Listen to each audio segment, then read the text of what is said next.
बैठ जाओ।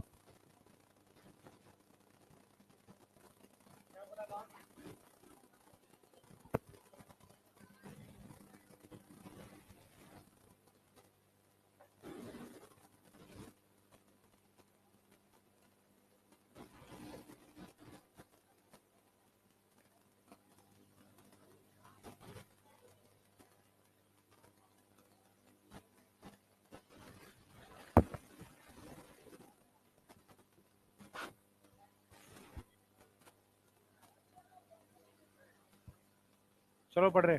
लास्ट क्या पढ़ा हमने? असेंशियल नॉन एसेंशियल के लिए एक वो बनाया था ना।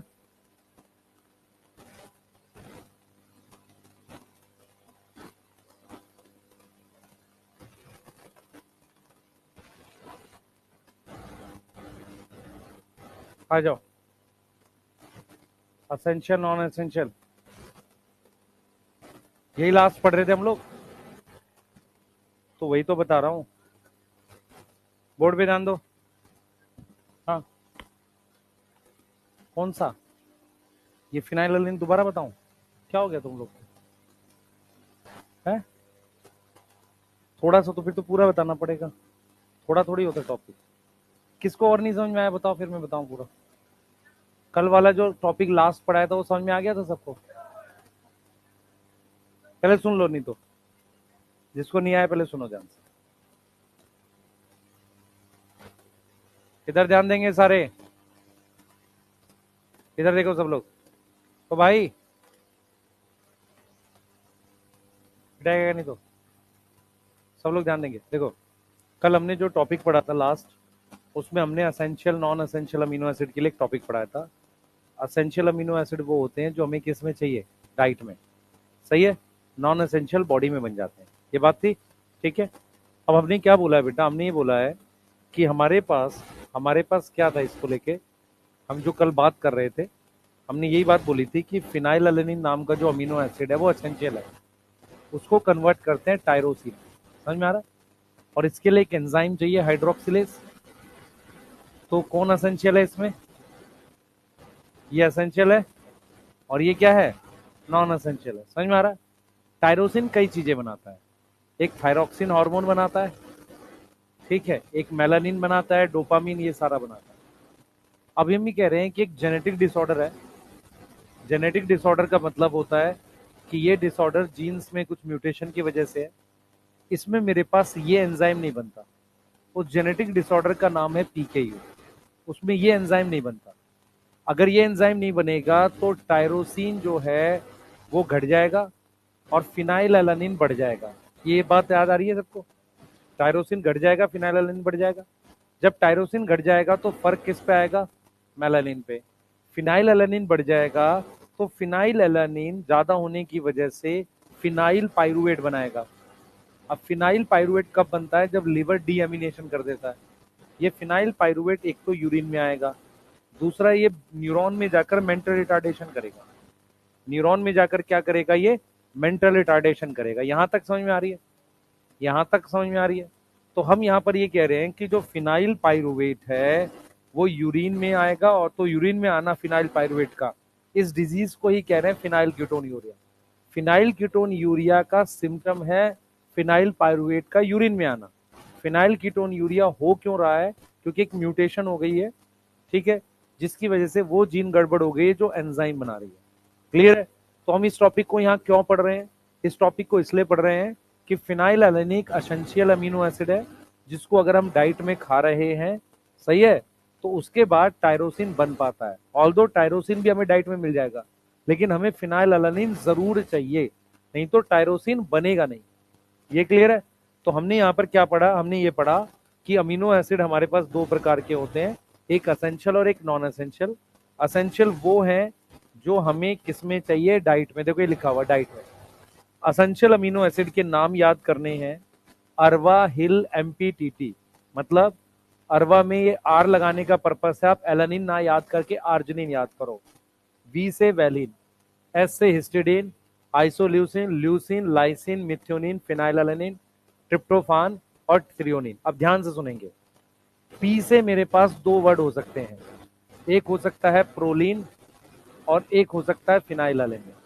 अब क्योंकि पीछे कॉन्सेप्ट में हमने समझाया ये एसेंशियल है, तो इसका मतलब ये नॉन एसेंशियल हो गया। तो यहाँ पी का मतलब आप क्या लोगे, फिनाइलएलेनिन। ये समझ में आ रहा है। पी से आपके पास 3 अमीनो एसिड है, एक है थ्रियोनिन, एक है टायरोसिन, और एक है ट्रिप्टोफान। समझ में आ रहा है, 3 अमीनो एसिड है। अब यहाँ पर 2 टी लिखे हैं तो कंफ्यूजन हो सकती है। तो हमने ये पढ़ा है कि टायरोसिन नॉन एसेंशियल है, तो अब 2 ही बच गए। समझ में आ रहा है। तो वो जो एग्जाम्पल बताया उसका मेन पर्पस ये था कि फिनाइल एलानिन एसेंशियल है और टायरोसिन क्या है, नॉन एसेंशियल है। उससे अब इसके अंदर फिट कर लो, पी से फिनाइल एलानिन और टी से टायरोसिन नहीं आएगा, तो ये 10 अमीनो एसिड क्या है हमारे पास असेंशियल हो गए। तो मेरे पास क्या होता है बेटा, ये 10 के 10 अमीनो एसिड असेंशियल हैं हमारे पास, किसमें, उनमें जिनको ज्यादा अमीनो एसिड चाहिए।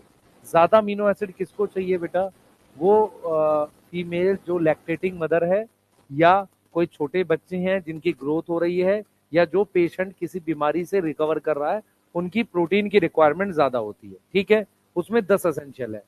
2 अमीनो एसिड ऐसे हैं, हिस्टिडीन, हिस्टिडीन और आर्जिनिन। ये धीरे बनते हैं, बनते तो हैं पर ये क्या बनते हैं, स्लो सिंथेसाइज होते हैं। अगर ये धीरे बनेंगे, अगर ये धीरे बनेंगे तो इनमें तो डाइट में चाहिए, हमारी बॉडी में नहीं चाहिए, क्योंकि हमारे को क्या दिक्कत है, धीरे बने कोई दिक्कत नहीं। तो ये जो स्लो बनते हैं इनको क्या बोलते हैं बेटा, इनको सेमी एसेंशियल कहते हैं। सेमी एसेंशियल का मतलब ये हो गया कि ये नॉर्मल एडल्ट ह्यूमन में एसेंशियल नहीं है, लेकिन इन लोगों में एसेंशियल है। क्यों, क्योंकि धीरे बनने की वजह से इन लोगों को उन्हें डाइट में खाना पड़ेगा, हमें डाइट में खाने की आवश्यकता नहीं है। क्या मेरी बात समझ में आ गई। तो अगर एडल्ट ह्यूमन की बात करें, इसीलिए इन एडल्ट हमारे पास क्या होगा बेटा, 8 हमारे पास क्या होंगे, असेंशियल होंगे। समझ में आ रहा है। अडल्ट ह्यूमन में हमारे पास क्या होगा, 8 क्या होंगे हमारे पास, असेंशियल होंगे। अब नॉन एसेंशियल की हम जो बात कर रहे हैं वो सुन लो ध्यान से। नॉन एसेंशियल की जो हम बात कर रहे हैं वो क्या है उसको समझते हैं, ध्यान सुनेंगे। नॉन एसेंशियल की जो बात है हमारे पास, वो अमीनो एसिड है जो हमें किस में नहीं चाहिए, रिक्वायर में नहीं है, नॉट रिक्वायर इन डाइट। वो किस में नहीं चाहिए, डाइट में नहीं चाहिए। अगर ये डाइट में नहीं चाहिए, ध्यान सुनेंगे, नॉन एसेंशियल हमें डाइट में नहीं चाहिए, तो ये किससे बन जाएंगे, सिंथेसाइज हो जाएंगे, किससे, सिंथेसाइज फ्रॉम असेंशियल। अब इसके एग्जांपल में सबसे पहले तो टायरोसिन याद कर लो। सबसे पहले क्या याद करोगे, टायरोसिन याद कर लो, प्रोलीन याद कर लो, ग्लाइसिन याद कर लो। पर आप क्वेश्चन आराम से कर ले जाओगे अगर आपको ये वाले याद है, क्योंकि बाकी के बचे हुए नॉन एसेंशियल हो गए। जैसे अगर क्वेश्चन आ जाए नॉन एसेंशियल का, तो नॉन एसेंशियल में मैंने यहां पर लिख दिया एलानिन, मैंने यहां लिख दिया एलानिन, लिख दिया, मैंने लिख दिया टायरोसिन, यस, मैंने लिख दिया ग्लाइसिन, मैंने लिख दिया ऑल। तो ऑल आ जाएगा क्योंकि ऊपर इनमें से कुछ नहीं है। समझ में आ रहा है। तो आप असेंशियल का याद कर लो, नॉन असेंशियल की जरूरत नहीं है, क्योंकि उसको छोड़ के सारे क्या बच गए, नॉन असेंशियल। हो जाएगा ये, क्लियर है। Phenylalanine essential, non essential, phenylalanine essential, tyrosine non essential. ठीक है, रिंग टायरोसिन के पास भी है और फिनाइलएलेनिन के पास भी है। जिसके पास रिंग होती है उसको एरोमेटिक कह रहे होते हैं। ठीक है, अभी फिलहाल हम क्या कह रहे थे, एरोमेटिक कह रहे थे। यहां तक कोई डाउट है, लिखिए, तेरे को समझ आया बेटा, लिखो। और कोई कुछ पूछना चाह रहा है।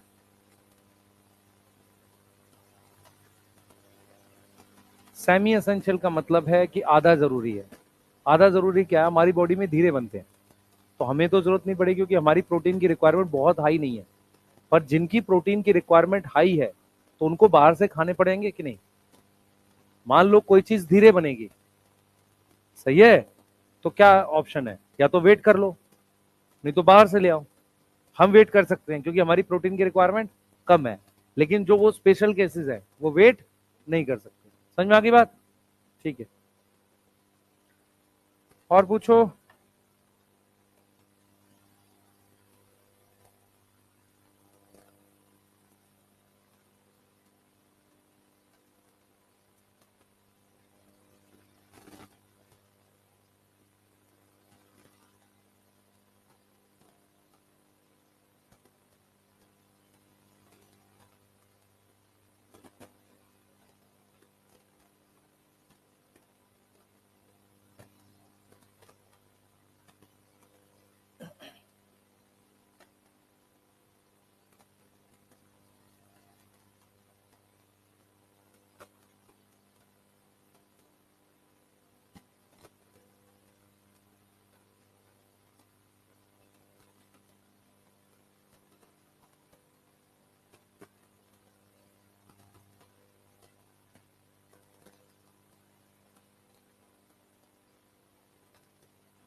लिख लिया?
जल्दी करो, जल्दी, फास्ट।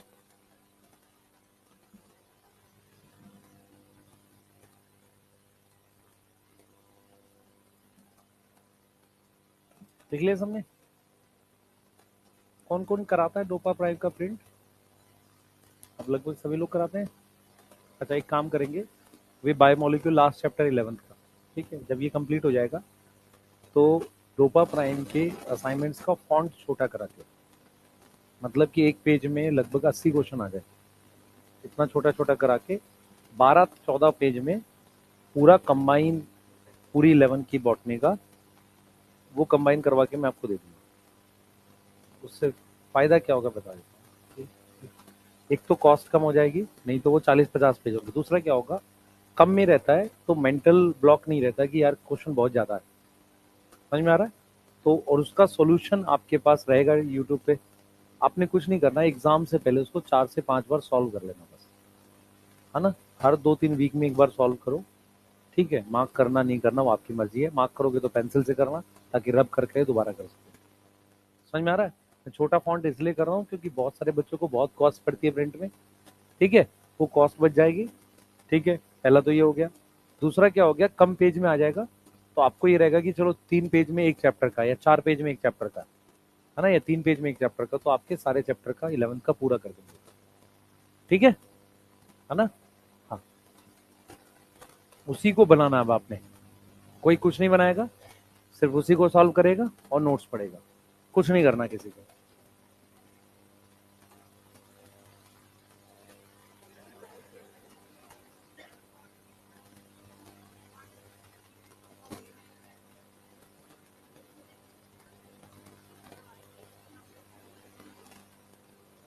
वो भी तुम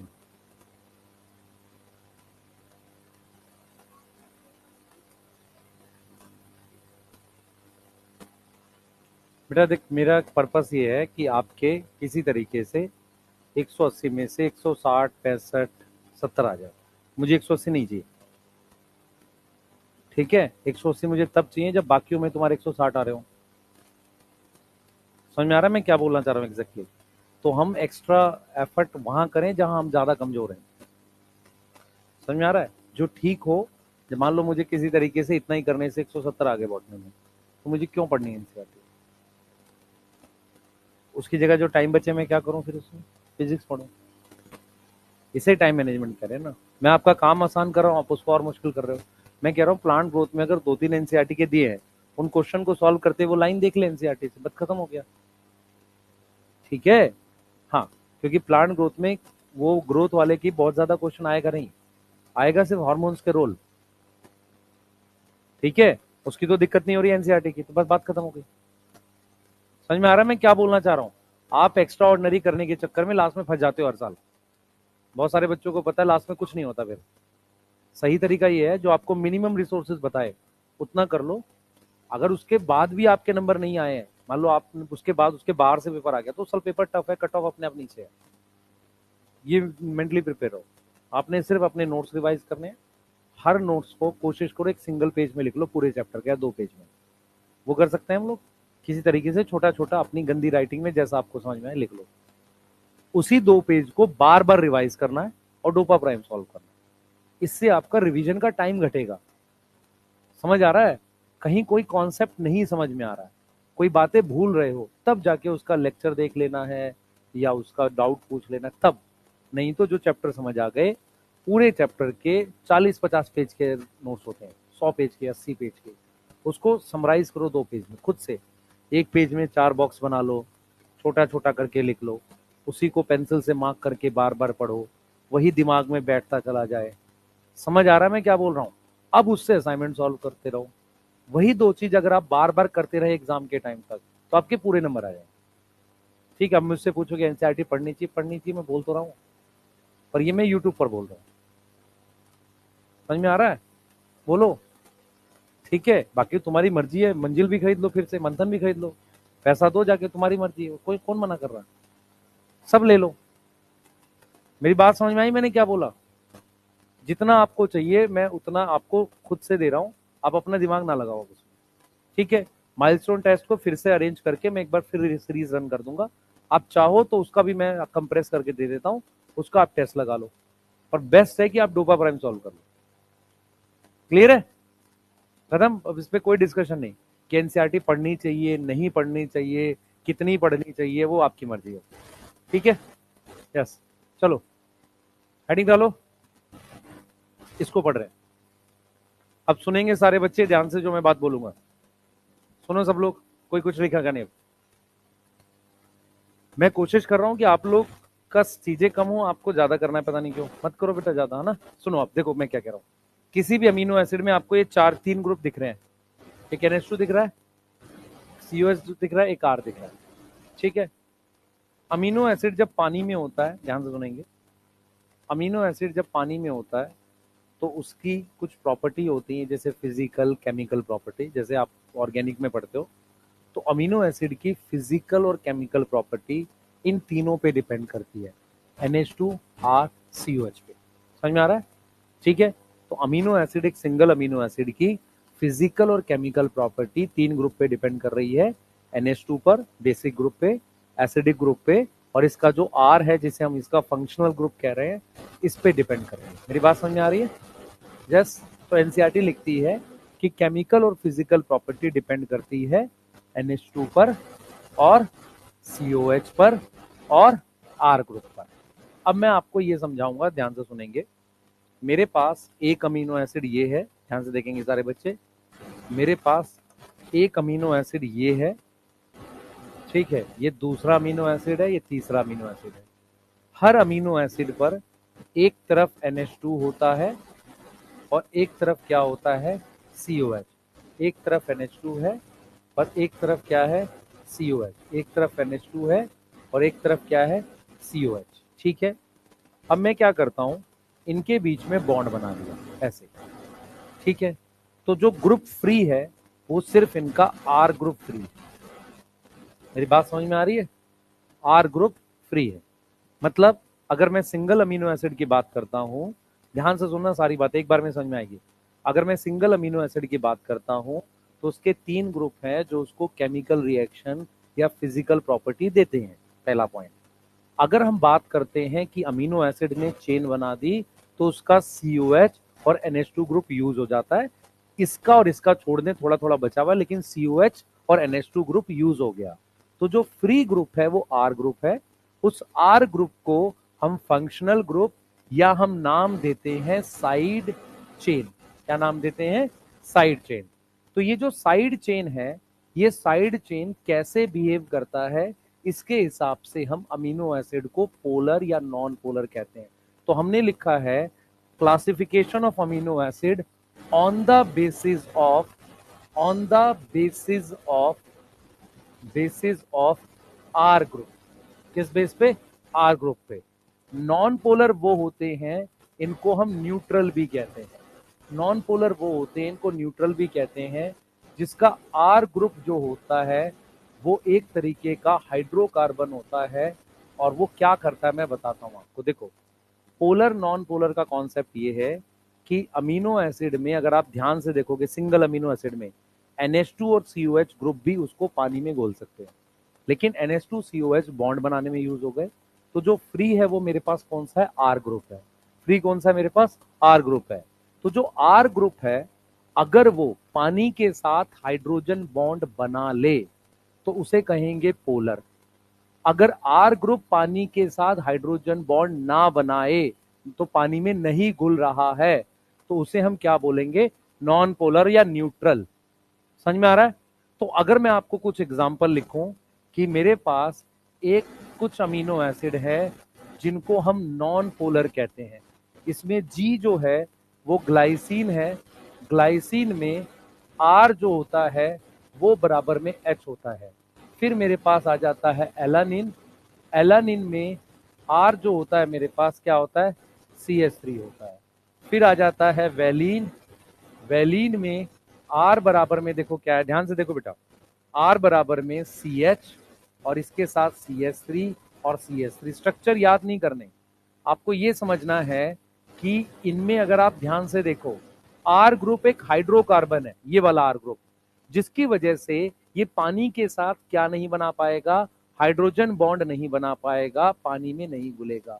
पोलर नॉन पोलर का कॉन्सेप्ट ये है कि नॉन पोलर या न्यूट्रल वो होते हैं जो पानी के साथ हाइड्रोजन बॉन्ड नहीं बना पाते, नॉट सॉल्युबल है पानी में। क्या है? Not soluble in water. मैं फिर रिपीट कर रहा हूं, एक सिंगल अमीनो एसिड की सॉल्युबिलिटी इस पर भी डिपेंड करेगी, इस पर भी डिपेंड करेगी, इस पर भी डिपेंड करेगी। पर क्योंकि चेन के अंदर ये और ये ग्रुप यूज हो गया, तो मेनली सॉल्युबिलिटी डिपेंड करेगी आर ग्रुप पर। तो जो आर ग्रुप है, आर ग्रुप है, उस आर ग्रुप में अगर हाइड्रोकार्बन की चेन है, मतलब कुछ ऐसा है, CH3 ऐसा है, तो वो उसको न्यूट्रल या नॉन पोलर बना देता है। इसका मतलब वो अमीनो एसिड पानी में नहीं घुलेगा। ये पकड़ पा रहे हो बातें? ठीक है। अब हमने क्या लिख दिया? ल्यूसिन लिखा, तो ल्यूसिन कुछ ऐसा है, ऐसा कुछ है। आइसोल्यूसिन जो है इसका आइसोमर है। तो आइसोमर कैसा होगा? ये CH3 उठा के यहां रख दो, बस। ये यहां पर मैंने CH लिखा है, इसका मतलब इसके कितने बॉन्ड बचे हुए हैं अभी? दो, दो बचे हुए ना। एक तो यहां से जोड़ देगा, तो यहां CH2 कर देते हैं, हो जाएगा।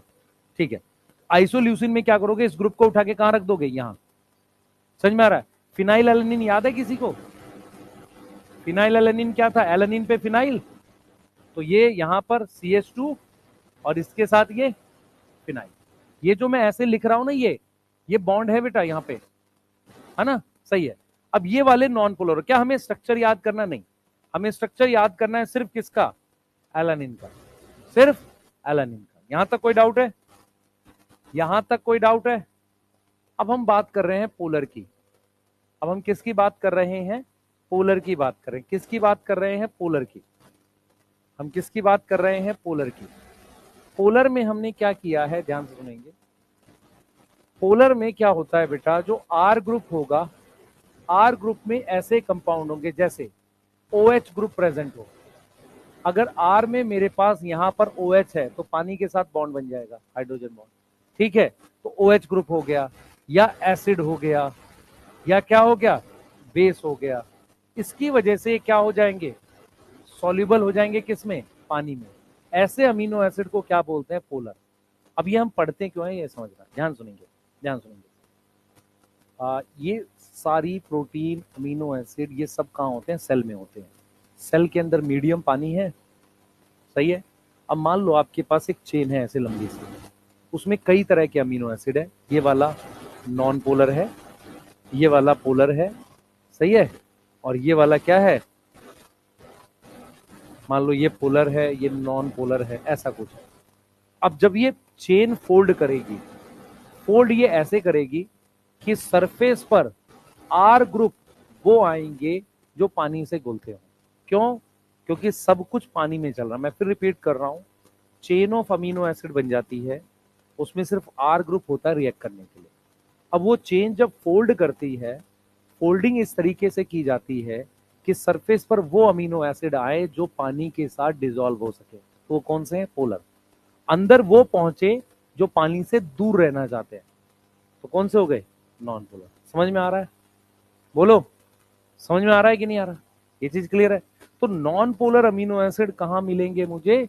मुझे वहां मिलेंगे किसी भी प्रोटीन स्ट्रक्चर के अंदर की तरफ, क्योंकि वो पानी से दूर रहना चाहते हैं। और सरफेस पे कौन सा मिलेगा? Polar amino acid. ठीक है, क्लियर है? अब थोड़ा सा हम क्या करते हैं, अमीनो एसिड्स में और देखेंगे। पहले इतना लिख लो, फिर मैं आपको उस पर आ रहा हूं। कितना लिखो? ये वाली बातें समझ में आई है? बोलो। ठीक है, आपसे अगर पूछा जाए कि कौन से अमीनो एसिड सरफेस पे नहीं मिलेंगे, मान लो एक एंजाइम है, एंजाइम पानी में घुलता है, तो पूछा जाए कौन सा अमीनो एसिड है जो सरफेस पे नहीं मिलेगा? नॉन पोलर नहीं मिलेगा। समझ पा रहे हो? क्यों? क्योंकि वो पानी के कॉन्टेक्ट से दूर रहना चाहता है। याद है जैसे हमने याद को लिपिड बाइलेयर पढ़ी थी? यस। तो मैंने उसका हाइड्रोफोबिक एंड अंदर कर दिया था, हाइड्रोफिलिक बाहर कर दिया था। क्लियर है? वैसा ही कुछ मान लो। जल्दी करें। है इसका आइसोमर, इसको उठा के यहां रख दे। ठीक है, स्ट्रक्चर याद नहीं कर रहे हमें।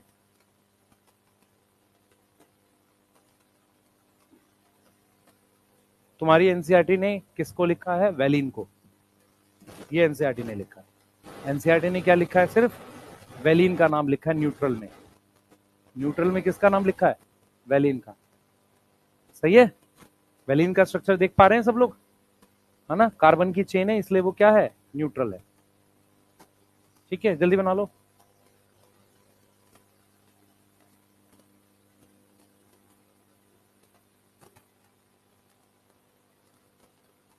आप में से कोई एनआईओएस का है? किसने किया एनआईओएस से बायो? एनआईओएस से किसने बायो करी? नहीं है? नहीं, ओपन बोर्ड से कई बार होता है, कोई बच्चे जेई लेके पढ़ते हैं और फिर एडिशनल बायो कर लेते हैं एनआईओएस से, है ना? ठीक है। अभी एक बच्चा आया था ऑनलाइन से, वो पूछ रहा था, मुझे तो पता नहीं ज्यादा।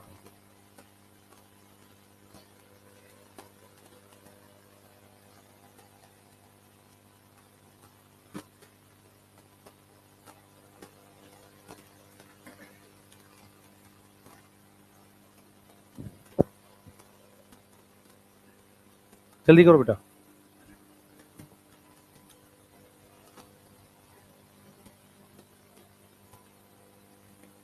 लिख लिया? मैंने कोई असाइनमेंट दिया है बायोमोलिक्यूल का कभी पहले? लास्ट ईयर दिया था कोई? नहीं।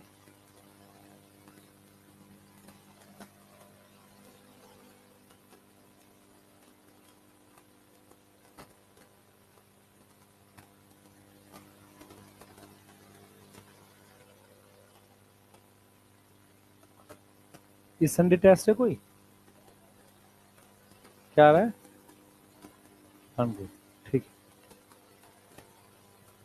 और उसके अलावा एनिमल किंगडम पूरा आ रहा है? अच्छा।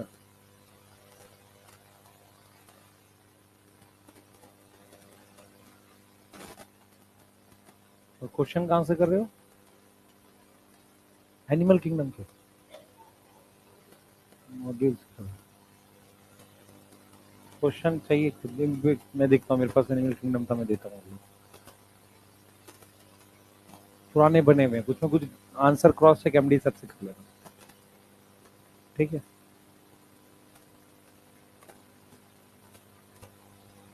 सारे नहीं बनाने, उसमें एनसीईआरटी की बात छोड़ देना।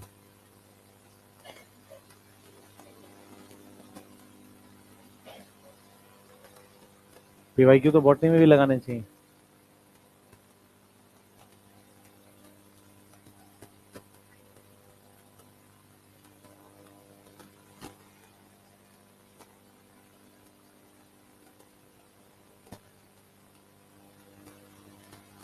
रुक जाओ बेटा, पहले मैं एक बार 11th का कंप्लीट कर दूं बाय मॉलिक्यूल, फिर मैं इस पे लगता हूँ कुछ। ये बताओ।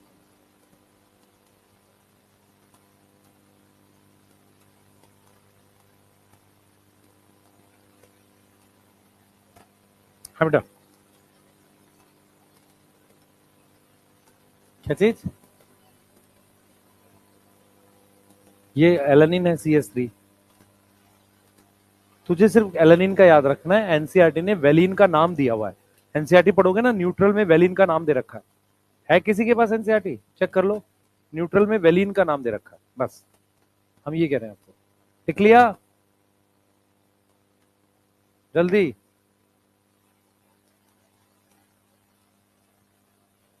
लिख लिया बेटा?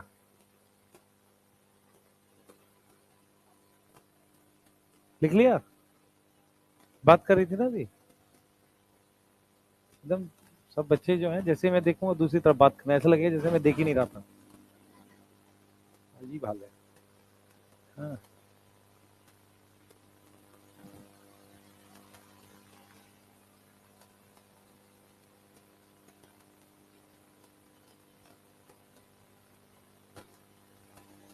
इस बार मंजिल में किसी का रेस्पिरेशन का बैकलॉग है, देख लेना, इस बार मंजिल में रेस्पिरेशन आएगा, है ना? हाँ,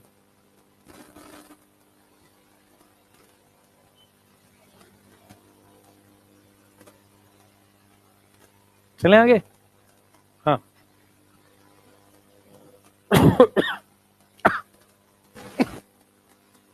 चलो अब चलते हैं इस पे। लिख ले सबने? जल्दी जल्दी।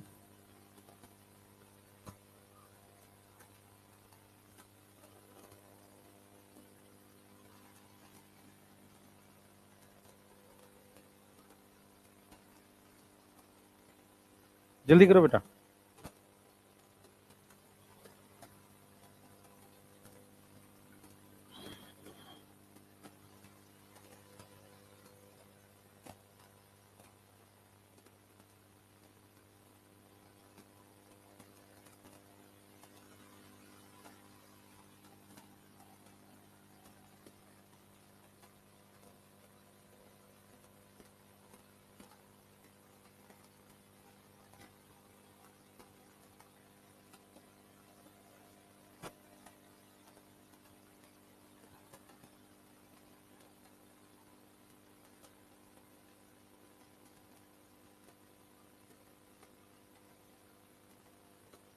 चलो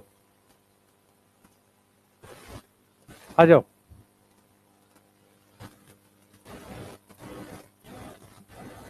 सबसे पहले हम कुछ पोलर में लिखेंगे, तो पोलर के मैं अलग से लिखूंगा। मैं कुछ एग्जांपल्स लिख रहा हूं अमीनो एसिड्स के, जो जिसमें कुछ पर्टिकुलर ग्रुप्स होते हैं।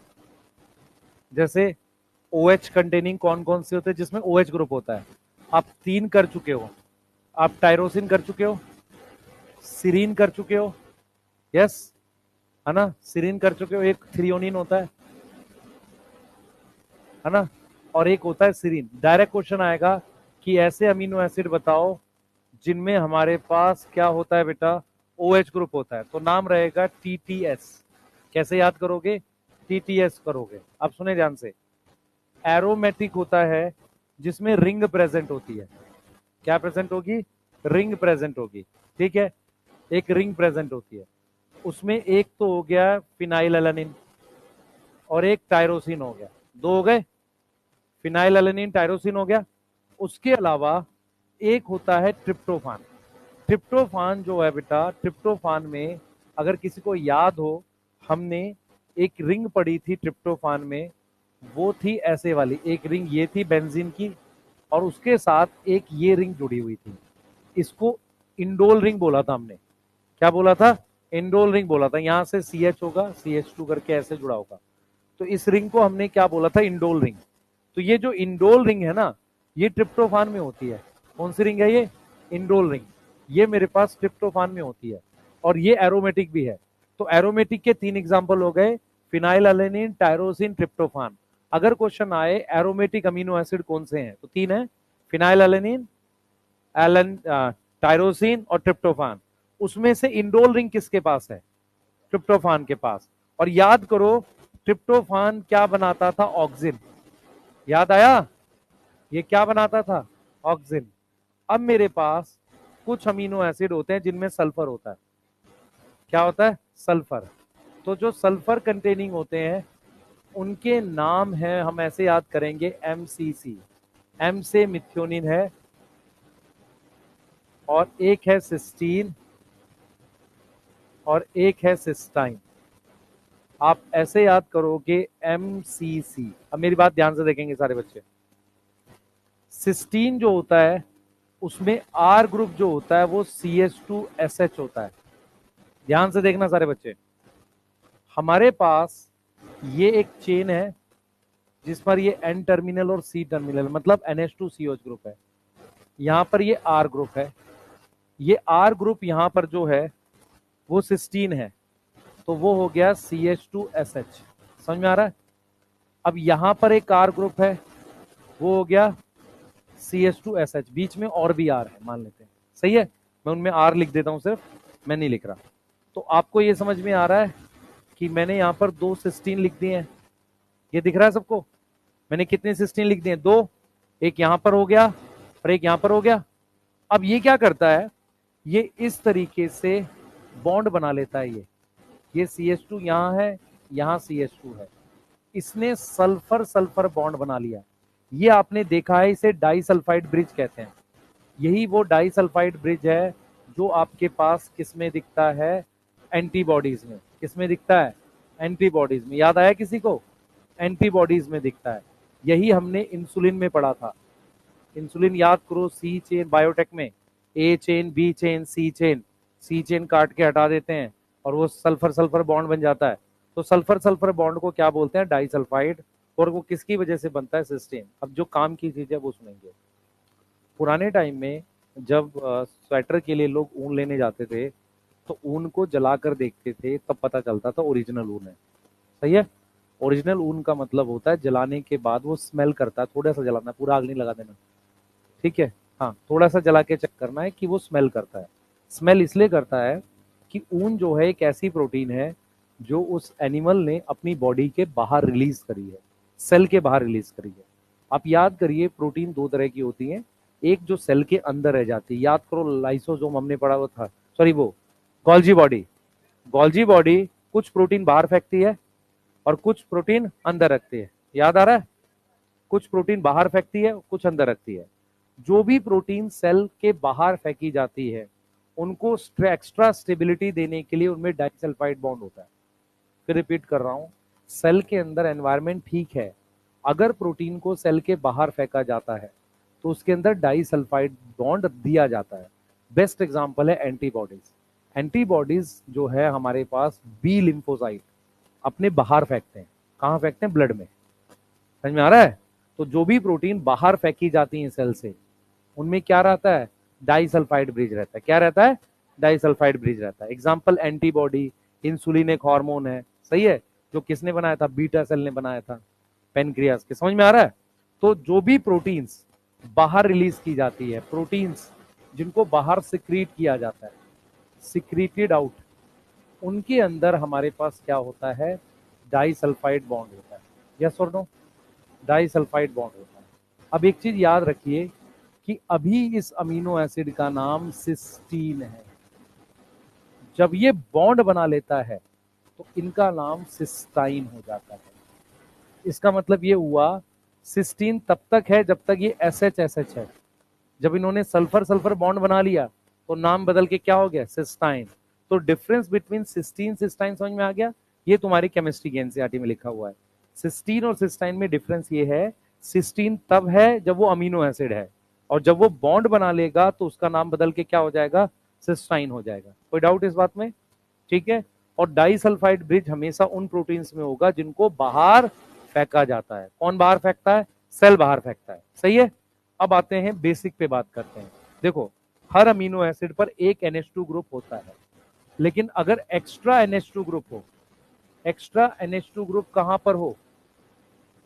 हाँ, एक्स्ट्रा NH2 ग्रुप कहां पर हो? आर में। कहां पर हो? आर में। आर में हमारे पास।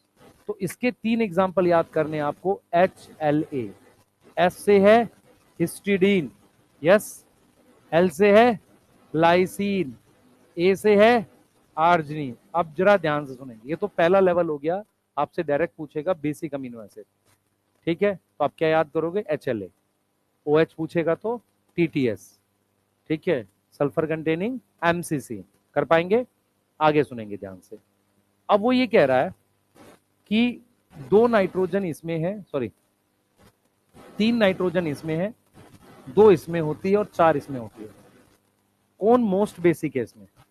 आर्जिनिन। समझ में आ रहा है? मोस्ट बेसिक भी कौन है? आर्जिनिन। अब मैं जो बोलूंगा उसको सुनना। किडनी में एक साइकिल होती है, यूरिया साइकिल। यूरिया साइकिल में आर्जिनिन में से यूरिया निकालने के बाद 2 नाइट्रोजन बच जाती है। तो आर्जिनिन में कितनी होगी? 4 होंगी। यूरिया में कितनी नाइट्रोजन है? 2। मैं क्या बोल रहा हूं सुनो। यूरिया साइकिल में आर्जिनिन में से एक यूरिया निकालने के बाद 2 बच जाती है। मतलब आर्जिनिन कोई और कंपाउंड बनता है जिसमें कितनी होती है? 2 बच जाती है। समझ में आया? मान लो एक कंपाउंड है आर्जिनिन, उसमें से यूरिया निकल गया और कंपाउंड बन गया, मान लो ऑर्निथिन बन गया। तो यूरिया में 2 नाइट्रोजन है, इसमें 2 नाइट्रोजन है, तो इसमें 4 होंगी। समझ में आ रहा है? तो आर्जिनिन में कितनी नाइट्रोजन होती है अपने पास? 4 नाइट्रोजन होती है। तो मोस्ट बेसिक हो गया। एक प्रोटीन होती है हिस्टोन्स। हिस्टोन्स जो होती है वो रिच होती है। रिच मतलब ज्यादा है। किसमें? लाइसिन एंड आर्जिनिन में। लाइसिन और आर्जिनिन में कौन सी प्रोटीन ज्यादा होती है? हिस्टोन्स। कौन सी ज्यादा होती है? हिस्टोन्स। अब हम बात करते हैं एसिडिक अमीनो एसिड की। मेरी बात ध्यान सुनेंगे। ग्लाइसिन में कितनी कार्बन है? ग्लाइसिन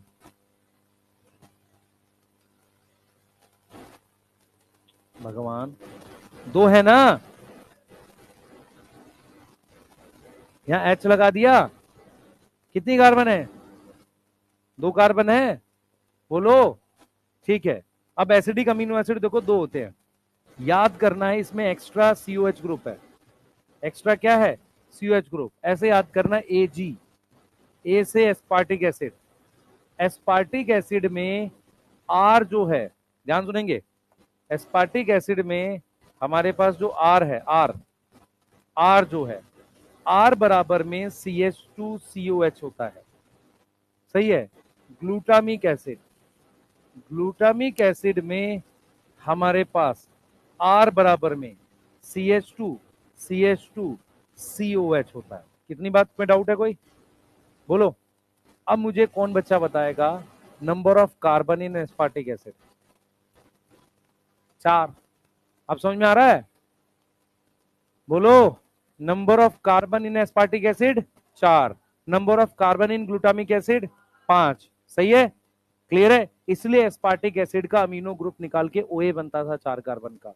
इसलिए ग्लूटामिक एसिड का NH2 निकाल के क्या बनता था? Alpha keto glutarate. कहां पढ़ा हमने? क्रैब साइकिल में। कितनी कार्बन अल्फा कीटो ग्लूट्रेट में? 5 कार्बन। आ रही बात समझ? मैंने इसलिए ग्लाइसिन पूछा था, नहीं तो तुम इसकी काउंट ही नहीं करोगे। ग्लाइसिन में 2 होती है, तो minimum carbon in amino acid is 2। ठीक है। मैक्सिमम के लिए तो सारा सबका स्ट्रक्चर चाहिए, पर मिनिमम 2 तो होंगी। ये समझ में आ रहा है? एस्पार्टिक एसिड में 4 हो गई, ग्लूटामिक एसिड में 5 हो गई। फर्क देख लो क्या है? सीओएच का फर्क नहीं है, एक कार्बन ऐड हुई है। तो अल्फाबेटिकली एस्पार्टिक एसिड पहले आता है, ग्लूटामिक एसिड बाद में आता है। तो एक में 4 कार्बन है, दूसरे में 5 कार्बन। अब मेरी बात सुनना ध्यान से। क्या होता है हमारे पास, हमने क्या किया, आर को क्या लिख दिया? CH2 तो लिखा है, लेकिन ये जो COH ग्रुप है ना, इसको CONH2 लिख दिया। मतलब क्या हुआ? इस COH में C डबल बॉन्ड OH होता है, इसको रिएक्ट करा दिया इससे NH2 से। सही है? जब इसको NH2 से रिएक्ट कराते तो अमाइड बन जाता है। क्या बन जाता है? अमाइड बन जाता है। अब इस अमीनो एसिड का नाम, क्योंकि एस्पार्टिक एसिड से बना है, एस्पार्जीन है। क्या नाम है? एस्पार्जीन। ऐसे ही आर बराबर में CH2 CH2 CONH2, ये अमाइड ग्रुप है बेटा, इसको बोल दिया ग्लूटामीन। तो ग्लूटामिक एसिड से ग्लूटामीन बनता है, एस्पार्टिक एसिड से एस्पार्जीन बनता है। नंबर ऑफ कार्बन नहीं बदली है, सिर्फ क्या बदला है? एक्स्ट्रा नाइट्रोजन आ गई है। सही है? कौन से ग्रुप से रिएक्ट करा है? COS से। किससे रिएक्ट करा है? COS से। कौन रिएक्ट करा है? NH2। इसीलिए इन दोनों को मिलाकर हम कौन से अमीनो एसिड्स कहते हैं? अमाइड्स। अमाइड्स वो अमीनो एसिड होते हैं जिन पे एक्स्ट्रा, मतलब एसिड वाले ग्रुप पे जाकर NH2 जुड़ जाता है। अमाइड्स किससे बनते हैं? एसिडिक अमीनो एसिड से। क्या बनते हैं अमाइड? एस्पार्जीन और ग्लूटामीन। ये देख लो ध्यान से, यहां क्या है? COH। यहां क्या है? यहां COH। तो एस्पार्टिक एसिड से कौन सा अमाइड बना? तो ग्लूटामिक एसिड से ग्लूटामीन। सही है, बोलो। और उसको कैसे दिखाते? इसकी शॉर्ट फॉर्म क्या थी एस्पार्टिक एसिड की? याद करो, एएसपी। एएसपी था ना, ये एएसपी था, एएसपी लिख रहे थे। तो इसको क्या लिखते? एएसएन।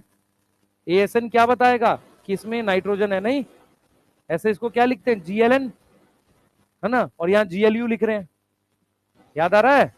तो ये ग्लूटामिक एसिड है, यहाँ एन क्या बता रहा है? अमाइड है। क्लियर है यहां तक? ये कुछ चीजें हैं जो आपको ध्यान रखनी है जहां से क्वेश्चन आएगा। हाँ बेटा, मेरे पास एक प्रोटीन होती है हिस्टोन्स, जिसपे डीएनए लपेटते हैं। डीएनए पे चार्ज क्या होता है? नेगेटिव। सही है, डीएनए पे चार्ज क्या होता है? नेगेटिव। बेसिक अमीनो एसिड पे चार्ज होता है पॉजिटिव। तो डीएनए को हिस्टोन पे लपेटने के लिए उसमें लाइसिन और आर्जिनिन नाम के अमीनो एसिड ज्यादा होते हैं। ठीक है, मैंने क्या बोला समझो ध्यान से। मैंने बोला है कि स्टोन में लाइसिन और आर्जिनिन का अमाउंट ज्यादा होता है। यहां तक समझ में आ रहा है? ये कैसे काउंट किए? ये तो स्ट्रक्चर बना के काउंट होंगे, स्ट्रक्चर में बनाना नहीं चाह रहा। याद कर ले, तुझे सिर्फ ये याद रखना है, मोस्ट बेसिक इज आर्जिनिन। मान ले तेरे को सिर्फ क्वेश्चन 2022 या 23 में क्वेश्चन था, और केमिस्ट्री और बायो दोनों में क्वेश्चन था कि बेसिक अमीनो एसिड का नाम बताओ, आर्जिनिन एग्जांपल था। पर तुम्हें अभी तक ये नहीं आया इसमें भी मोस्ट बेसिक कौन सा है। मोस्ट बेसिक वो होगा जिसकी नाइट्रोजन ज्यादा हो। और पूछो, पूछ लो भाई। नहीं पूछेंगे कुछ? मत पूछो भाई, मर्जी तुम्हारी।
हो गया?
Glutamic acid, amides, asparagine and glutamine. जल्दी करो, नोट कर लो। Aromatic, tryptophan, tyrosine, phenylalanine. Sulphur containing, optically inactive, artificial sweetener नहीं करो, हट गया chemistry in everyday life. Artificial sweetener aspartame होता था, है ना, एस्पार्टिक एसिड और शायद फिनाइलएलानिन मिला के बनता था, तो अब सिलेबस से हट गया है क्योंकि केमिस्ट्री इन एवरीडे लाइफ हट चुका है ना, इसलिए नहीं करना। इधर देखेंगे ये सारे बच्चे, ये प्रोलीन का स्ट्रक्चर है। प्रोलीन में क्या होता है, इधर कृपया ध्यान देंगे, यहां पर एक एक हाइड्रोजन यहां की कम होके आर ग्रुप जाकर उसी से जुड़ जाता है, ऐसे। मतलब ये आर ग्रुप था और वो जाकर किससे जुड़ गया, NH से। तो अगर मेरे पास NH2 ग्रुप होता है किसी में, तो उसको कहते हैं अमीनो, और किसी में NH होता है उसको कहते हैं आइमीनो। इसीलिए प्रोलीन जो है, ये किसका स्ट्रक्चर है, प्रोलीन का। इसीलिए प्रोलीन को हम कौन सा अमीनो एसिड कहते हैं, आइमीनो एसिड। ये केमिस्ट्री में आएगा क्वेश्चन, ठीक है, ये आएगा केमिस्ट्री में।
और रॉबिन, ठीक है, बढ़िया।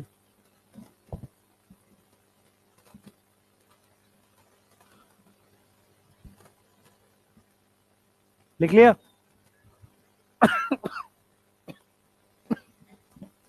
चलो आगे कर रहे हैं, जल्दी लिखो। क्या हुआ भाई, है क्या कर रहे हो, बताओ।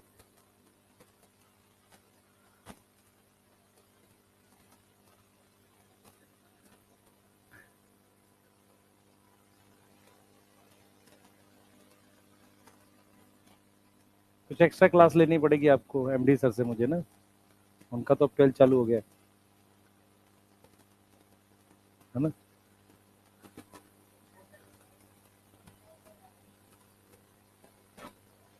नहीं, MD सर की तबीयत ठीक नहीं है भाई, आजकल वो पढ़ा रहे हैं, बहुत बड़ी बात, हेल्थ ठीक नहीं है उनकी, इस साल बहुत ज्यादा खराब रही। हाँ।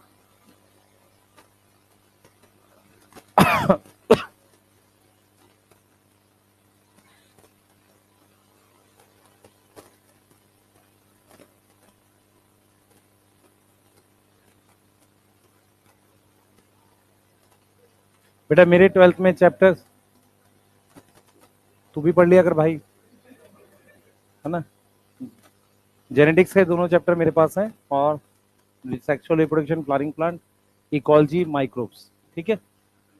तो हाँ, एवोल्यूशन मैं थोड़ी पढ़ाता हूँ, एवोल्यूशन नहीं, एवोल्यूशन पढ़ाया नहीं मैंने आज तक,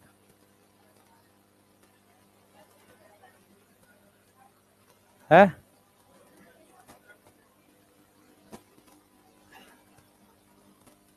है, ज्यादा हो जाएगा बेटा। मैं, हाँ, चलो मेन बायोमोलिक्यूल पढ़ाना था, इससे क्वेश्चन आएंगे आपके 6-7। केमिस्ट्री मिला लोगे 6-7 क्वेश्चन हो जाएंगे। केमिस्ट्री बायो मिला के इसके 6 से 7 क्वेश्चन है भाई। सीरियस कर लो इस चैप्टर को। सही है। हाँ, यहाँ क्या चीज इस पे?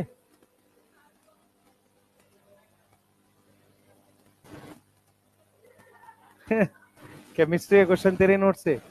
चलो आ जाओ। ये पहली वीडियो मैंने बनाई थी। तू जा यूट्यूब पे डेट देख, मैं तेरे को काउंट करा दूंगा। सबसे पहली वीडियो मैंने डाली, उसके बाद वो हर साल डलती है। एकदम चेक कर जाके, पहली वीडियो मेरी थी। उसके बाद वो रीजन बताता हूँ क्या था कि उस वक्त लोगों को बिलीव नहीं था कि ऑनलाइन से होगा। तो मेरा जब डिस्कशन हो रहा था सर से, तो मैंने कहा सर ये डालते हैं इससे, क्योंकि हमने नोट्स में कराई हैं चीजें, तो उससे अब तो जैसे ज्यादा बिलीव हो गया। पहले तो बिल्कुल नहीं था। तो पहली वीडियो हमने डाली थी वाली कि जो कराया वो आया। अब वो हर साल आती है। पिछले साल हमने नहीं डाली इसलिए टाइम ज्यादा है। मैं तेरे को फिर बोल रहा हूँ, टाइम इतना ज्यादा है। जैसे मैं तेरे को एक सिंपल सा लॉजिक बोलता हूँ, अगर मुझे फिजिक्स में 6 लेक्चर मिल रहे हैं, तुम कैलकुलेट करना, 6 लेक्चर 2-2 घंटे से मिल रहे हैं ना, या बायो में 6 लेक्चर मिल रहे हैं वीक में 2-2 घंटे के, केमिस्ट्री में 6 लेक्चर 2-2 घंटे के, ऑफलाइन में 1.5 घंटे का लेक्चर है, और फिजिक्स 6 दिन चलती भी नहीं, यहाँ तो चल रही है, नॉर्मली 4 दिन होती है। आप पता कर लो कहीं भी, कुछ कोचिंग में 3, कुछ में 4, 1.5 घंटे 1 घंटे 45 मिनट। अब उसमें टीचर को कराना है कंप्रेस करा के, वो प्रॉब्लम है, और कोई प्रॉब्लम नहीं है। जब टाइम ज्यादा होता है तो समझ ज्यादा आएगा। दूसरा क्या है कि तुम समेट नहीं पाते ऑनलाइन को। ऑनलाइन का जो मुझे अब जो समझ में आता है कि मैं क्यों डोपा प्राइम ये सारी चीजें अभी कर रहा हूँ, ये समेट रहा हूँ मैं एक्चुअल में। पिछले साल हमने मतलब कराया पर उतना शायद नहीं समेटा। अब मैं क्या कर रहा हूँ, चीजों को समेट रहा हूँ कहाँ कहाँ पर। एक तो सिलेक्टेड टॉपिक्स हैं वो, प्लस क्वेश्चंस के थ्रू।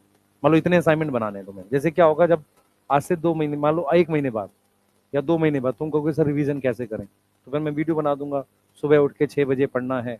वो तो तुम्हें ही पता 6 बजे पढ़ना है। दिक्कत यहाँ है कि पढ़ना क्या है ये नहीं पता, कैसे पढ़ना ये नहीं पता। तो सिंपल सा लॉजिक है, तुम्हारे पास नोट्स हैं, पर नोट्स के साथ दिक्कत ये है, जब तुम्हारे बॉटनी के नोट्स या किसी सब्जेक्ट के नोट्स इकट्ठे होंगे तो 3 रजिस्टर है ना, तो उसको देख के ही टेंशन हो जाती है। तो उसको समेटने का सही तरीका क्या है कि आप खुद से शॉर्ट नोट छोटे छोटे करके बनाओ, और वो मिनिमम क्वेश्चन कर लो, क्योंकि बायो में मुश्किल क्वेश्चन नहीं आएगा, लेकिन आप भूल ना जाओ, बस इतना करना है। यार शॉर्ट नोट्स मैंने जो बनाए थे वो टाइपिंग वाले, और मैं एक बार खोजूंगा कितने, मैंने खुद सेव नहीं कर रखे वो, मैं उसको कराऊंगा अभी। पर अभी पहले मैं ये करा लूं। हाँ वो शॉर्ट नोट्स ही हैं एक्चुअल में। एक काम करते हैं, सुनो मैं बताता हूँ। जो स्मार्ट वन शॉट थे ना, उनको मैं साफ साफ लिखवा देता हूँ एक जगह, और उसमें कोई चीज नहीं है मैं मिसिंग, वो ऐड कर देता हूँ। एक्चुअल में स्मार्ट वन शॉट वाले जो लेक्चर के नोट्स हैं वो शॉर्ट नोट ही हैं, वो कुछ है ही नहीं, शॉर्ट नोट है एक तरीके का। हाँ उसमें लगभग सारा ही है। ठीक है, उसको कर सकते हैं। ये वाला नहीं बेटा, ये तो वैसे ही है। आ जाओ, चलो इसको पढ़ते हैं। चलो इसको पढ़े, जल्दी जल्दी फास्ट। बेटा मैं जो आपको दे रहा हूं फाइनली, वो सारा करना है आपको, नंबर पूरे आ जाएंगे। पर जितना बोल रहा हूं उसको करना पड़ेगा। ठीक है, मैं समेट दूंगा सारा आपके लिए। ठीक है, क्योंकि चैप्टर भी मेरे पास अगर आप मिला लो बॉटनी जो मतलब पूरे 11th 12th के मिला लो, तो 32 में से 32 चैप्टर है ना, तो 18 मेरे पास है, 18 या 17। तो आपके पास जो जूलॉजी के ह्यूमन फिजियो के हो गए, उसके अलावा जहां पे हेल्प होगी वहां पे कर देंगे आपको। सर से भी बात करके कि कुछ असाइनमेंट एक्स्ट्रा करके, तो कोशिश करेंगे 360 का आपका पूरा सबमिट करवा दें इकट्ठा, कंबाइन हो जाए आपका कुछ। ठीक है, पर वो जो मैं बोल रहा हूँ कि 10-15 पेज 20 पेज में आपको डोपा प्राइम दे दिया, और उसको आप मल्टीपल टाइम सॉल्व कर रहे हो। मैं बार बार बोल रहा हूँ, आप लोग 10 सोर्स मत करना, एक ही सोर्स को बार बार करो। ठीक है, अपने आप याद हो जाएगा सारा। ठीक है, इसमें बॉन्ड बनाते हैं, चलो बनाओ। हाँ भाई, यहाँ आएगा COH, और यहाँ क्या आएगा NH। यस, ठीक है। हाँ अब देखो इधर, यहाँ पर NH2 CH R1, इधर देखेंगे C double bond O NH, फिर देखेंगे CH COH R2। इस बॉन्ड में पानी निकल गया, ये CONH बॉन्ड है, इसको क्या बोल रहे हैं? Peptide bond. इसको क्या बोल रहे हैं? पेप्टाइड बॉन्ड बोल रहे हैं। यहां तक कोई डाउट है किसी को? इसको अपने ने पेप्टाइड बॉन्ड बोल दिया। अब सुनना ध्यान से, पेप्टाइड बॉन्ड जो है बेटा पानी निकलने से बना है। अब मेरी बात सुनेंगे ध्यान से, दो अमीनो एसिड के बीच में, दो अमीनो एसिड के बीच में एक पेप्टाइड बॉन्ड है, सही है, एक पेप्टाइड बॉन्ड है, पर कंपाउंड का नाम डाईपेप्टाइड है। जो कंपाउंड बन रहा है ना, उसका नाम डाईपेप्टाइड। ये एक तरह का मिसनोमर है। मिसनोमर मतलब गलत नाम है। देखो, डाईपेप्टाइड शब्द का मतलब होना चाहिए था दो पेप्टाइड बॉन्ड, पर यहाँ पर एक पेप्टाइड बॉन्ड और दो अमीनो एसिड को हम डाईपेप्टाइड कह रहे हैं। तो जैसे डार्क रिएक्शन मिसनोमर था, वैसे ये भी एक गलत नाम है, ठीक है। अब पॉलीपेप्टाइड चेन क्या होगी? हम क्या करेंगे, ध्यान से देखेंगे बेटा। मैं यहाँ पर एक और अमीनो एसिड ऐसे जोड़ सकता हूँ, फिर ऐसे एक और जोड़ सकता हूँ इधर सी पे लाके, तो मेरे पास क्या बन जाएगा? एक पूरी चेन बन जाती है, जहां पर एक तरफ NH2 होता है और एक तरफ क्या होता है? COH होता है। और यहां पर ये R ग्रुप होते हैं, R, R2, R3, ऐसे करते करते RN। तो पॉलीपेप्टाइड चेन क्या होती है? N अमीनो एसिड अगर लिंक हो जाए, लिंक बाई, कैसे लिंक हो रहे हैं? लिंक बाई N-1, देख लो ध्यान से, N amino acid link by N-1 peptide bond. समझ में आ रहा है? उसको हम क्या बोल रहे हैं? पॉलीपेप्टाइड चेन कह रहे हैं। उसके एक साइड पर, वन साइड पर हमारे पास NH2 होता है, जिसको हम नाम देते हैं N टर्मिनल, यस। और जो दूसरी साइड होती है C टर्मिनल, तो अनदर साइड पर क्या है? COH बॉन्ड है, तो उसको अपने ने क्या बोल दिया? C terminal. अब मुझे कौन बच्चा बताएगा कि ये COH जो है ये N अमीनो एसिड का है या फर्स्ट अमीनो एसिड का है? ये वाला लास्ट का है, और ये वाला R1 का NH2 है। समझ में आ रहा है? जो NH2 ग्रुप है वो किसका है? पहले अमीनो एसिड का, और वो COH किसका है? लास्ट अमीनो एसिड का। क्लियर है? बोलो, यहां तक समझ में आ रहा है? इस चेन को क्या बोलते हैं? Polypeptide chain. यहां तक समझ में आ रही है? तो बॉन्ड बिटवीन अमीनो एसिड कौन सा है? Peptide bond. अच्छा, पेप्टाइड बॉन्ड बनाता कौन है? हाँ भाई, बनाता कौन है? पेप्टाइड बॉन्ड बनाता कौन है? कौन बना? पानी निकल रहा है, ठीक है। फॉर्म भाई,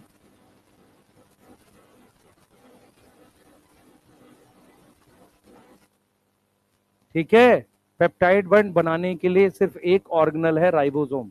राइबोसोम पढ़ते हैं ना, प्रोटीन बनाता है। राइबोसोम प्रोटीन नहीं बनाता, राइबोसोम पॉलीपेप्टाइड चेन बनाता है। वो फोल्ड होने के बाद में प्रोटीन बनती है। मैं रिपीट कर रहा हूं, राइबोसोम पॉलीपेप्टाइड चेन बनाता है। जैसे अगर आपके पास ये ER है, तो ER के ऊपर ये हमारे पास राइबोसोम की बड़ी वाली सब यूनिट लगी हुई है, और इसके ऊपर हमारे पास ये छोटी सब यूनिट लगी हुई है। यहां पर मेरे पास हो सकता है ये mRNA हो। mRNA बता रहा है कि क्या सीक्वेंस है, mRNA क्या बता रहा है, क्या सीक्वेंस बनेगा। और यहां पर हमारे पास होता है कि यहां से अमीनो एसिड की चेन बनती हुई निकलती है ऐसे, यहां से अलग अलग अमीनो एसिड की एक चेन बनती हुई यहां पर ऐसे निकलती है ऐसे, ये एक चेन बन के निकल रही है अमीनो एसिड की ऐसे, जिसमें ध्यान से सुनेंगे, जिसमें यहां पर NH2 है। ध्यान से देखेंगे सारे बच्चे, ये चेन बनती हुई निकल रही है। किसकी चेन निकल रही है बनते हुए? अमीनो एसिड की, यस। अब ये जो चेन है, ये जो चेन है हमारे पास, ये आ गई, ये जो चेन हमारे पास आ गई अमीनो एसिड की, ये चेन आ गई, जिसमें एक तरफ NH2 होगा, यस। एक तरफ क्या होगा? NH2 होगा। ध्यान दो बेटा, ध्यान दो इसे, एक तरफ हमारे पास NH2 होगा, ये चेन जो है, ठीक है। एक तरफ NH2 होगा और एक तरफ क्या होगा? COH होगा। अब इसी को हम यहां पर फोल्ड कर देंगे। इसी को जब हम फोल्ड कर देंगे, अब उसको हम क्या नाम देते हैं? प्रोटीन। समझ में आ रहा है? तो ये मेरे पास पॉलीपेप्टाइड है, यस। ये क्या है? पॉलीपेप्टाइड है, और ये क्या है? प्रोटीन है। तो राइबोसोम क्या बना रहा है, पॉलीपेप्टाइड या प्रोटीन, पॉलीपेप्टाइड। समझ में आया? तो पेप्टाइड बॉन्ड कौन बना रहा है, राइबोसोम। समझ में आ रहा है? और हमेशा वो अमीनो एसिड किधर जोड़ता है, सी पर। किधर जोड़ता है, सी पर जोड़ता है। यस। तो ये जो बाहर निकला होगा ये NH2 होगा। देखो अगर मेरे पास ये चेन है, ये NH2 बाहर निकला हुआ है, तो अमीनो एसिड आकर यहां जुड़ेगा सी पर। समझ में आ रहा है? तभी चेन ऐसे बढ़ेगी। क्लियर है? तो हमेशा याद रखो राइबोसोम जो है वो पेप्टाइड बॉन्ड बनाता है। क्लियर है? और राइबोसोम किसके कहने से बनाता है पेप्टाइड बॉन्ड, mRNA के। mRNA बताता है कौन सा अमीनो एसिड कहां जोड़ना है। पॉलीपेप्टाइड चेन ER का ल्यूमन है, ल्यूमन समझ में आता है, खाली जगह, वहां पर वो कन्वर्ट होती है, फोल्ड होती है। अब वो फोल्ड होने के बाद क्या कहलाती है, प्रोटीन। फिर उसको पैक करके भेजते हैं गोल्जी के पास और कहते हैं मॉडिफाई कर लो इसे। प्रोटीन जो हम बोलते हैं ना कि प्रोटीन साइटोप्लाज्म में बन रहा है, माइटोकॉन्ड्रिया, हम बात कर रहे हैं पॉलीपेप्टाइड चेन की।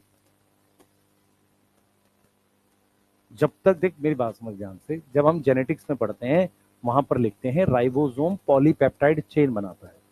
जब वो फोल्ड हो जाती है तो क्या बनती है, प्रोटीन बनती है। दोबारा बोल बेटा। गलत शब्द है, क्वेश्चन ही गलत है। प्रोटीन बनती है साइटोप्लाज्म में, प्रोटीन बनती है राइबोसोम में। पर हम लोग क्या बोलते हैं, हम ये बोलते हैं कि अगर क्वेश्चन है फोल्ड कहां होती है, तब तो ER का ल्यूमन बोलेगा। हम नॉर्मली बोलते वक्त यही बोलते हैं कि प्रोटीन राइबोसोम बनाता है।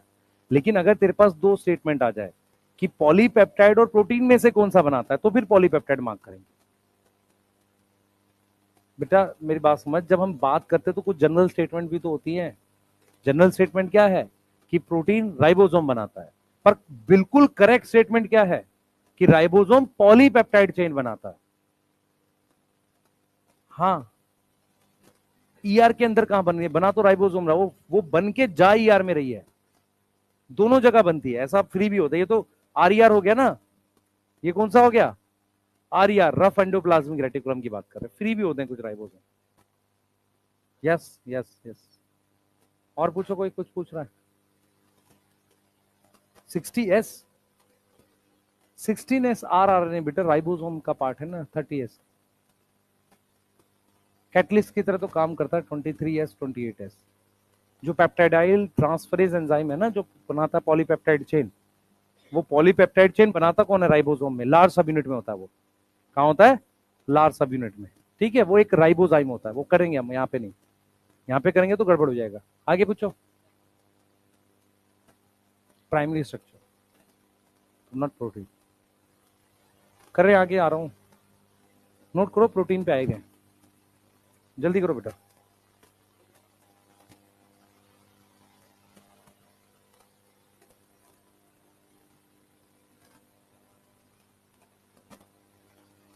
हाँ बेटा।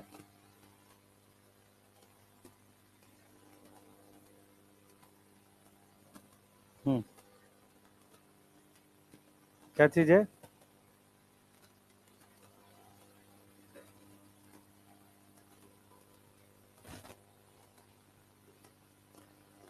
दोबारा बोलो। हाँ, दोबारा बोलो, दोबारा बोलो।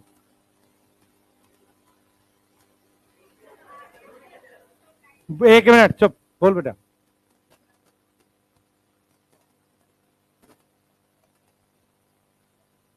फोल्डिंग, फोल्डिंग के लिए बेटा अगर उसको फोल्ड करवाना है ना, तो फ्री वाला जब प्रोटीन बनेगी आके उसको ER पे लगना पड़ता है, लगेगा, नहीं तो फोल्ड नहीं होगा। नहीं तो वो प्रोटीन बना के साइटोप्लाज्म में छोड़ देगा। ठीक है, वहीं छोड़ देगा, नहीं तो। ठीक है। हाँ, अब पूछ बेटा। ठीक है, और कोई कुछ पूछना चाह रहा है, चले आगे। चलिए,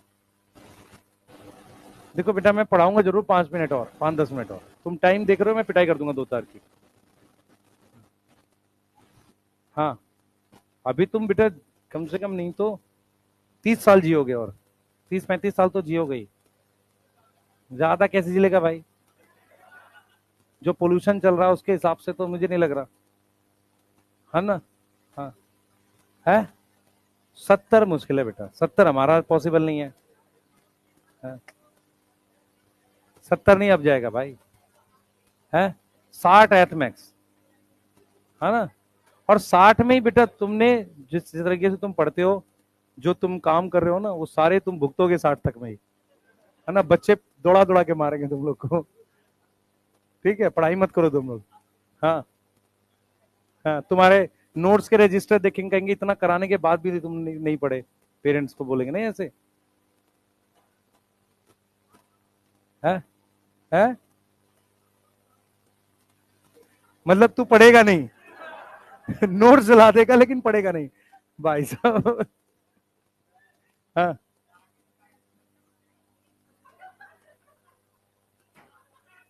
पढ़ ले भाई।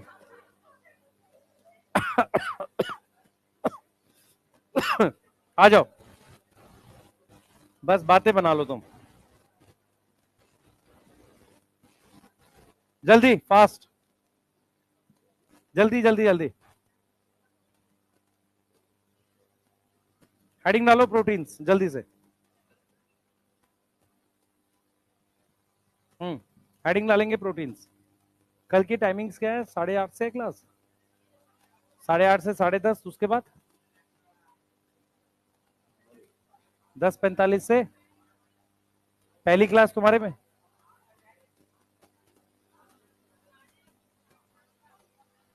मेरी क्लास कितने आपके साथ थोड़ी है पहली, ठीक है, आ जाओ। पता नहीं किसने कर दिया यार, अरे रुक जाओ यार, शांति रखो, पढ़ाई करो।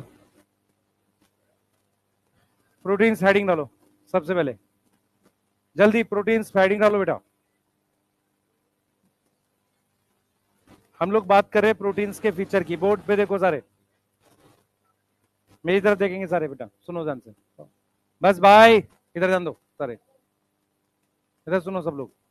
हमारे पास क्या होता है, हमने ये पढ़ा था भाई, इधर देखना है। हाँ, कुछ लिखा भी है, तू लिख रहा है, मेरी तरफ देख, बात कर रहा हूँ जो मैं। हमने क्या पढ़ा था, हमने ये बोला था कि जो अमीनो एसिड है उनका स्ट्रक्चर छोटा होता है, मॉलिक्यूलर वेट कम होता है। अमीनो एसिड का स्ट्रक्चर छोटा होता है, मॉलिक्यूलर वेट कम होता है, तो वो आते हैं एसिड सॉल्युबल पूल में। कहाँ आते हैं? एसिड सॉल्युबल पूल में। जो प्रोटीन है वो बायो मैक्रोमोलिक्यूल है। क्या है? बायो मैक्रोमोलिक्यूल है, ठीक है। तो उसका मॉलिक्यूलर वेट जो है वो मोर देन 800 डेल्टा में, मोर देन 800 डेल्टा में। यस, मेरी बात सुनो। तो जो बायो मैक्रोमोलिक्यूल है उसका मॉलिक्यूलर वेट मोर देन 800 डेल्टान है, तो वो किस में आएगा? वो किस में आएगा? एसिड इनसॉल्युबल पूल में। वो आएगा एसिड इनसॉल्युबल पूल में। क्या यहां तक समझ में आ रहा है?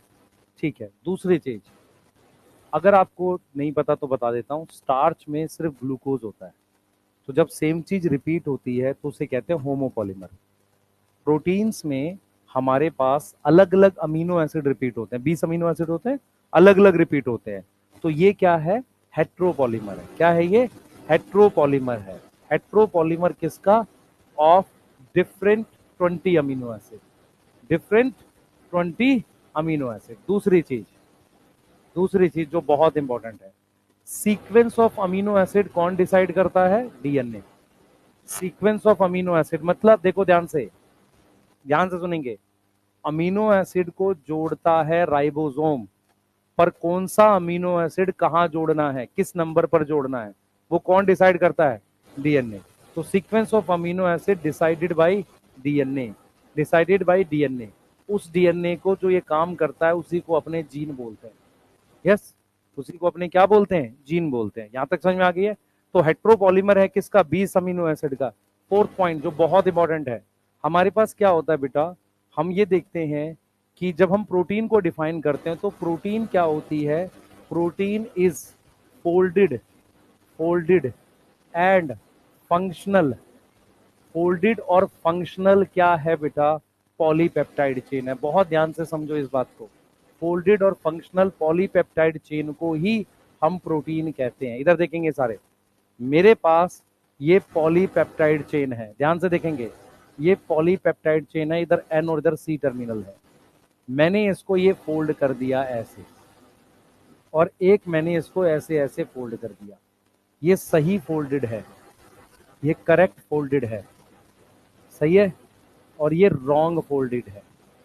तो मैं क्या बोल रहा हूं समझो, अगर आपको बोला जाए कि व्हाट इज प्रोटीन, तो प्रोटीन पॉलीपेप्टाइड नहीं है।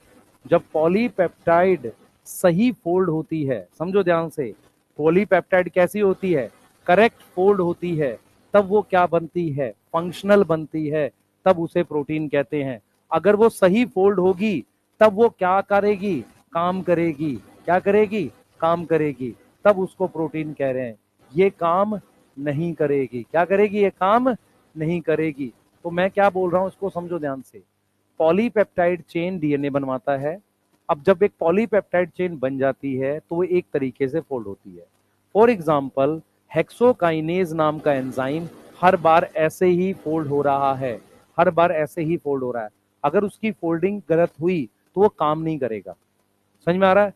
तो पॉलीपेप्टाइड चेन जब भी सही फोल्ड होगी तभी काम करेगी। और हर प्रोटीन की अपनी एक अलग फोल्डिंग होती है, उसकी अपनी एक अलग शेप होती है। क्यों, सबसे ज्यादा अगर आपसे पूछा जाए कि कौन सा ऐसा मैक्रो मॉलिक्यूल है जिसमें सबसे ज्यादा वेरिएशन स्ट्रक्चर में मिलती है प्रोटीन, नेचर ने सबसे ज्यादा काम ही प्रोटीन को दिए हैं, क्योंकि प्रोटीन अलग अलग क्या बनाती है, शेप बनाती है। मेरी बात समझो, इसका ये मतलब नहीं है कि ये पॉलीपेप्टाइड 10 शेप बनाएगी, नहीं, अलग अलग पॉलीपेप्टाइड अलग अलग शेप बनाती है। समझ पा रहे हो मैं क्या बोल रहा हूं, अलग अलग पॉलीपेप्टाइड अलग अलग क्या बनाती है, शेप, और हर शेप का अपना एक फंक्शन है। समझ में आ रहा है, अगर शेप खराब होगी तो प्रोटीन काम नहीं करेगी। क्लियर है, ये चीज समझ में आ रही है। अच्छा, मेरे पास कई तरीके से हम बात कर सकते हैं इसको, कि जैसे मान लो, ध्यान से सुनेंगे, जैसे मान लो प्रोटीन कई कई तरह की हो सकती है। प्रोटीन में ऐसा भी हो सकता है कि मेरे पास ये एक पॉलीपेप्टाइड है, दिख रहा है, ये एक पॉलीपेप्टाइड है। तो एक प्रोटीन का मतलब एक पॉलीपेप्टाइड जो क्या है, फोल्डेड है, इसको प्रोटीन बोल सकते हैं। ऐसा भी हो सकता है कि एक प्रोटीन में एक से ज्यादा पॉलीपेप्टाइड हो सकती है, more than one, more than one polypeptide हो सकती है। इसके बेस्ट एग्जाम्पल हैं आपके पास हेमोग्लोबिन, वहां पर 4 सब यूनिट होती हैं, 2 अल्फा 2 बीटा, सुना है। तो वो एक ऐसी प्रोटीन है जिसमें एक से ज्यादा पॉलीपेप्टाइड चेन होती है। तो अगर आपको स्टेटमेंट बेस्ड क्वेश्चन आ जाए कि all proteins have single polypeptide chain, गलत है। कुछ ऐसी प्रोटीन है जिनमें एक से ज्यादा पॉलीपेप्टाइड चेन होती है। तो इसका मतलब अगर ये पूरा स्ट्रक्चर प्रोटीन है, ये पूरा स्ट्रक्चर प्रोटीन है, तो इस अकेले को भी तो कोई नाम देंगे, इसको नाम देंगे सब यूनिट। समझ में आ गया, इसको क्या नाम देंगे, सब यूनिट। तो प्रोटीन अलग अलग तरह की होती है, कुछ प्रोटीन होती है सिंगल पॉलीपेप्टाइड चेन, कुछ प्रोटीन होती है जिसमें बहुत सारी पॉलीपेप्टाइड चेन होती है। क्या मेरी बात समझ में आ रही है, क्या मेरी बात समझ में आ रही है। और जब तक वो सही फोल्ड नहीं होगी काम नहीं करेगी। हम एक टॉपिक पढ़ते हैं जिसमें हम ये लिखते हैं कि डीनेचुरेशन ऑफ प्रोटीन। तो अगर हम लिखते हैं कि कोई प्रोटीन डीनेचर हो गई, कोई प्रोटीन डीनेचर हो गई, इस बात का क्लियर मतलब होता है कि उसकी फोल्डिंग चेंज हो गई, फोल्डिंग डिस्ट्रॉय हो गई, फोल्डिंग चेंज हो गई। अगर फोल्डिंग खराब हो गई तो क्या वो फंक्शनल होगी, नहीं फंक्शनल होगी, वो नॉन फंक्शनल होती है। इसका बेस्ट एग्जाम्पल, अच्छा हमेशा याद रखो, प्रोटीन की फोल्डिंग कहाँ हो रही है, पानी में, लैंड पर, हवा में, कहाँ हो रही है, पानी में, क्योंकि सेल के अंदर पानी है, सही है। पानी एक एक्वस मीडियम है। तो प्रोटीन का ये जो फाइनल स्ट्रक्चर बनता है ना, एक बैलेंस है सारी तरह की फोर्सेस का, कई फोर्सेस हम पढ़ेंगे। तो अगर वो फोल्डिंग खराब हो जाएगी, और फोल्डिंग पीएच बदलने से खराब हो जाती है, वो टेम्परेचर चेंज करने से खराब हो जाती है। बेस्ट एग्जांपल आपने सुना है मिल्क, मिल्क में दो चीजें हो, तीन चीजें हैं, एक है फैट, पानी और प्रोटीन। मिल्क की प्रोटीन क्या करती है, उसको पकड़ के रखती है फैट और पानी को, उससे वो साथ में मिक्स दिखते हैं। समझ में आ रहा है, मिल्क में एक प्रोटीन होती है, एक तरफ फैट को पकड़ता है और एक तरफ पानी को पकड़ता है, उससे वो क्या लगता है, मिक्स है। अगर उसमें हम नींबू गाड़ दें, प्रोटीन खराब हो गई, क्योंकि क्या बदल गया, पीएच, और उसकी क्या खराब हुई है, फोल्डिंग, फोल्डिंग खराब हो गई तो उसका फंक्शन लॉस हो गया, उसने पानी और फैट को तोड़ छोड़ दिया, अब वो अलग अलग दिखते हैं फिर दूध फटने के बाद। समझ में आ रहा है? तो प्रोटीन का काम खराब हो जाता है जब उसकी फोल्डिंग खराब हो जाए। इतना लिख लो, कल पढ़ेंगे इसके आगे।